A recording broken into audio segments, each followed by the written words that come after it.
1. The beehive, the bigger, the better. Let's kick things off with the queen of all vintage hairdos, the beehive. Back in the early 60s, if your hair didn't add 3 inches to your height, were you even trying? Women would spend hours teasing their hair and shellacking it with enough hairspray to survive a windstorm. It was elegant, dramatic, and a little over the top, in the best way. By the late 70s, though, softer styles took over, and the beehive started to fade. But we still remember it like it was yesterday. 2. No elbows on the table, manners first, always. You know the look, that look, when your elbows hit the dinner table. It was an unspoken rule, passed down like a family recipe. Elbows meant you were slouching, and slouching meant you weren't showing respect. Today, most people wouldn't bat an eye. But back then, one elbow too many, and you were sitting up straight real fast. 3. The bowl cut, the one mom could do at home. If you were a kid in the 80s or early 90s, chances are your mom gave you one of these. Just plop a bowl on your head, snip around it, and boom, you were good to go. It was cheap, quick, and hey, it kept the hair out of your eyes. It wasn't exactly stylish, but it sure was everywhere. These days, the bowl cut's more of a punchline. But for a while, it was just what kids wore. 4. Clean your plate, no leftovers allowed. Finish your food. There are starving kids somewhere. That line echoed through kitchens for decades, and it stuck. The rule wasn't really about guilt, though. It came from a time when food was precious, and wasting it just wasn't an option. Today, we talk more about listening to our bodies, or saving leftovers.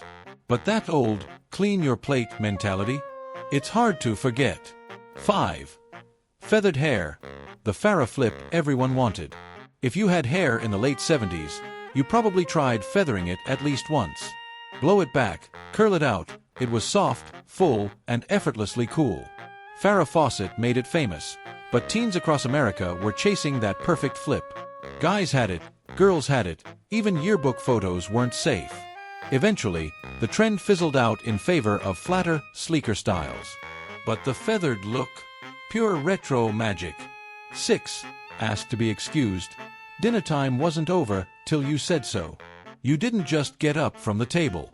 You asked, "May I be excused?" Wasn't just polite, it was expected. It taught you that dinner was about more than just eating. It was about family time, being present, and knowing when something was bigger than you. No, kids might grab a bite and be back on their tablets before you finished saying grace. 7. The mullet, business in the front, party in the back. Ah yes, the mullet.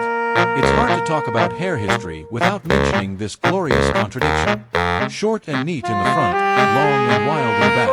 It was a whole personality. In the 80s, it was everywhere, on athletes, rock stars, even your Uncle Randy.